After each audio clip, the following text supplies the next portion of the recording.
Assalamualaikum warahmatullahi wabarakatuh. Alhamdulillahirabbil alamin. Assalatu wassalamu ala asrofil anbiya wal mursalin wa ala alihi washabihi ajmain. Rabbi shrahli sadri wa yassirli amri wahlul 'uqdatam min lisani yafqahu qawli. Yang saya hormati Bapak Alif Alfianto, Magister Pendidikan selaku dosen pengampu mata kuliah Manajemen Mutu Pendidikan, dan tak lupa juga yang saya hormati teman-teman kelas MPI angkatan 2019. Baiklah, di sini saya perwakilan dari kelompok 4 yang beranggotakan saya sendiri, Lala Agustina sebagai moderator, Dinda Meolina sebagai pemateri, Randini Margareta sebagai pemateri, Pita Salia sebagai pemateri, dan Rizky Fernando sebagai pemateri. Baiklah, di sini kami akan membahas materi yang berjudul perbaikan berkesinambungan. Baiklah, sebelum memulai diskusi pada hari ini, alangkah lebih baiknya untuk mengambil hikmah diskusi pada hari ini, kita bersama-sama melepaskan lapas basmalah. Bismillahirrahmanirrahim. Baiklah, langsung saja pembacaan latar belakang dari makalah kami yang akan dibacakan oleh saudari Dinda Meolina. Kepada Dinda Meolina, saya persilakan. Assalamualaikum warahmatullahi wabarakatuh. Perkenalkan, nama saya Dinda Meolina, NIM 1920203018. Di sini saya akan menjelaskan latar belakang perbaikan berkesinambungan. Pendidikan merupakan salah satu upaya yang dapat dilakukan untuk mengembangkan kepribadian dan kemampuan manusia untuk menuju kehidupan yang lebih baik. Untuk itu, pendidikan berlangsung tanpa adanya batas dan ruang dan waktu tertentu sepanjang hayat. Suatu lembaga pendidikan diharapkan dapat turut serta dalam membangun kecerdasan bangsa dengan memberikan pelatihan dan pengajaran kepada peserta didiknya untuk menghasilkan output yang berkualitas. Setiap lembaga penyelenggaraan pendidikan dituntun untuk mampu mencetak lulusan yang bermutu dan berkualitas tinggi sesuai dengan kebutuhan zaman, sehingga mereka memiliki kompetensi untuk menguasai, menerapkan, dan mengembangkan ilmu pengetahuan dan teknologi yang terus berkembang. Faktor-faktor yang menyebabkan rendahnya mutu pendidikan di Indonesia adalah yang pertama, penyelenggaraan pendidikan dilakukan dengan menggunakan pola birokratik sentralistik, di mana pengelolaan pendidikan bergantung pada keputusan birokrasi. Yang kedua, kebijakan dan penyelenggaraan pendidikan nasional menggunakan metode education, production, function atau input-output analisis yang hanya berfokus pada ketersediaan input dan pencapaian output yang dihasilkan. Ketiga, rendahnya peran serta masyarakat dalam penyelenggaraan pendidikan. Salah satu cara yang dapat dilakukan untuk mengatasi permasalahan mutu pendidikan adalah dengan menerapkan Total Quality Management atau yang biasa disebut dengan TQM di sekolah. TQM ini merupakan konsep perbaikan terhadap kualitas produk maupun jasa yang dilakukan secara terus-menerus untuk mencapai kepuasan pelanggan secara maksimal melalui fokus pada kebutuhan konsumen, ketertiban seluruh karyawan di setiap jenjang organisasi, dan perbaikan secara berkesinambungan atas kualitas produk, jasa, manusia, proses, dan lingkungan organisasi. Perbaikan berkesinambungan tidak hanya berfungsi di dalam dunia pendidikan, tetapi berfungsi juga bagi perusahaan, ialah untuk membaca situasi pasar sehingga perusahaan mengetahui sektor apa saja yang harus diperbaiki dalam perusahaannya. Kritik dan saran juga dari konsumen dapat membantu perbaikan berkesinambungan berhasil atau tidaknya dapat dipengaruhi dengan lingkungan eksternal maupun internal perusahaan itu sendiri. Dengan dilakukannya perbaikan berkesinambungan yang dapat diharapkan bertahan di dunia bisnis dengan persaingan yang begitu ketat pada saat ini. Terima kasih kepada saudari Dinda Meolina. Selanjutnya materi yang selanjutnya akan dibacakan oleh saudari Randini Margareta Sitinja.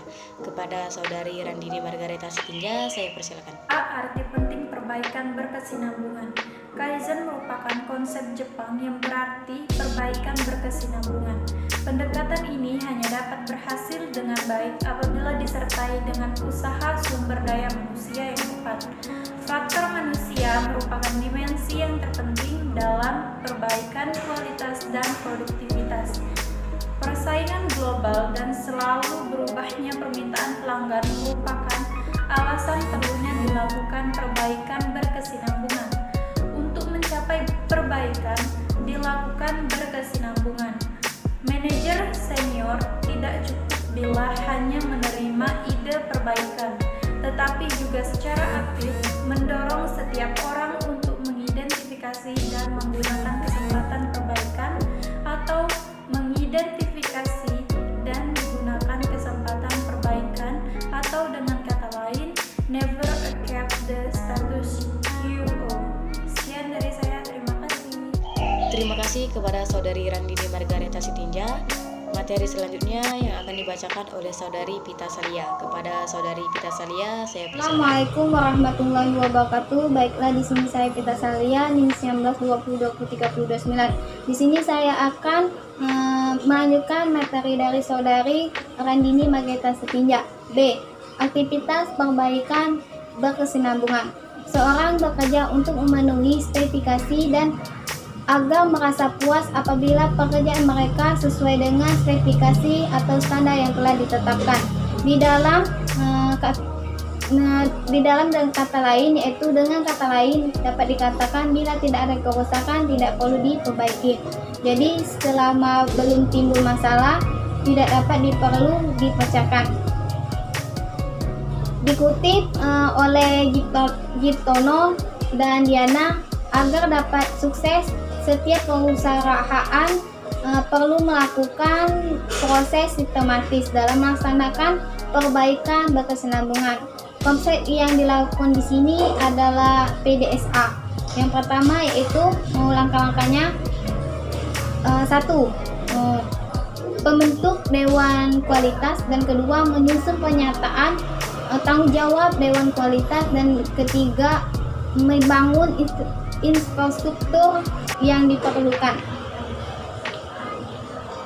Ada 5 aktivitas pokok dalam perbaikan berkesinambungan, yaitu yang pertama komunikasi, dan kedua memperbaiki masalah yang nyata dan jelas, dan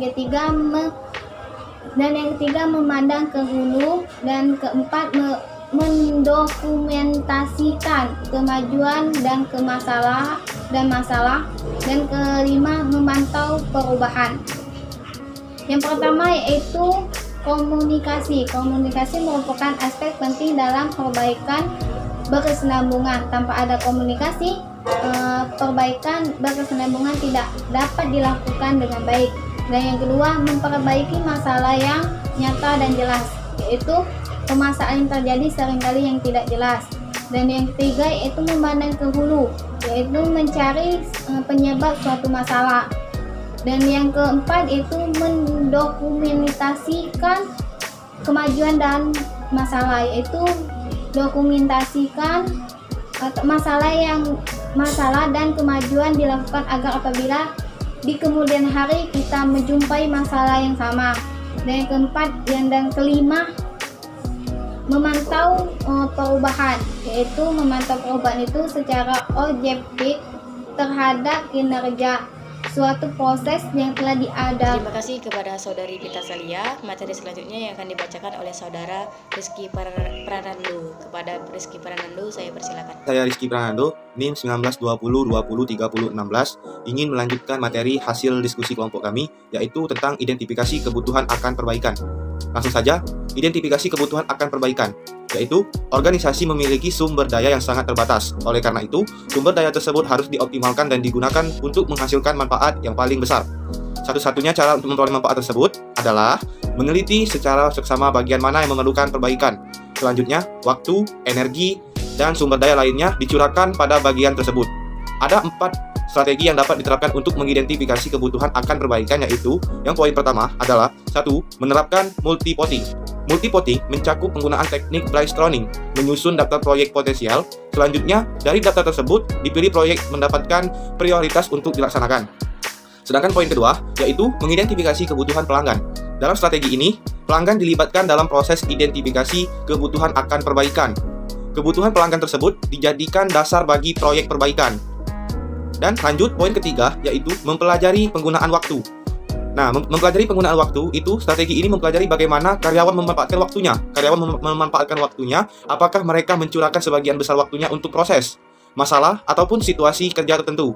Penggunaan waktu tersebut dapat menjadi tanda adanya masalah. Langkah selanjutnya, Jadi bisa saya ulangi, yaitu penggunaan waktu tersebut dapat menjadi tanda adanya masalah. Langkah selanjutnya adalah meneliti dengan seksama sumber penyebabnya.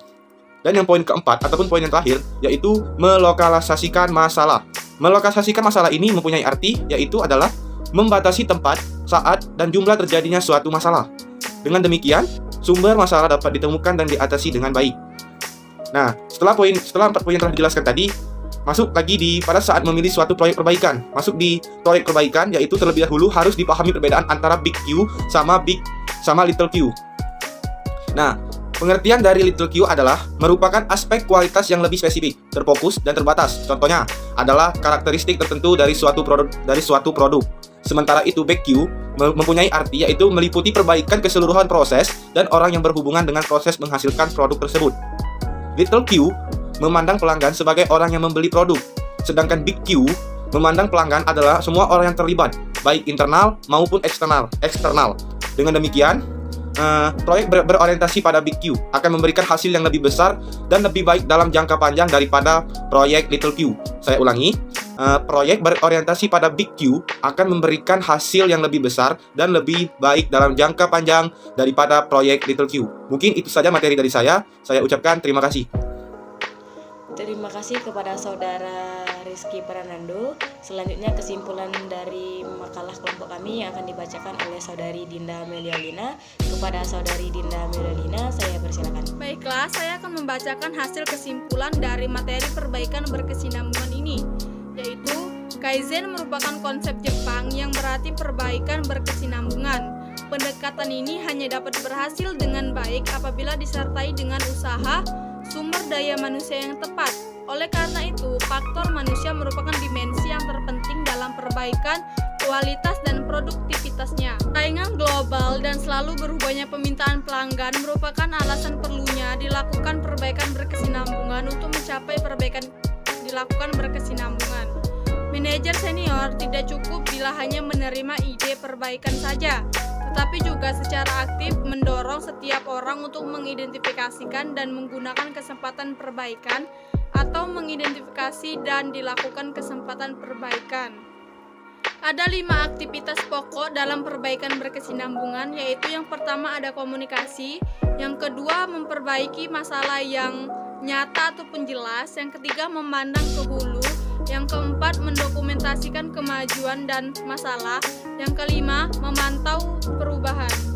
Ada 4 strategi yang dapat diterapkan untuk mengidentifikasi kebutuhan dan perbaikan, yaitu yang pertama menerapkan multipoting, yang kedua mengidentifikasi kebutuhan pelanggan, yang ketiga mempelajari penggunaan waktu, dan yang keempat melokasikan masalah. Terima kasih kepada Saudari Dinda Melialina. Mungkin itu saja pemaparan materi dari kelompok kami. Jika ada kata yang salah kami mohon maaf, kepada Allah kami mohon ampun.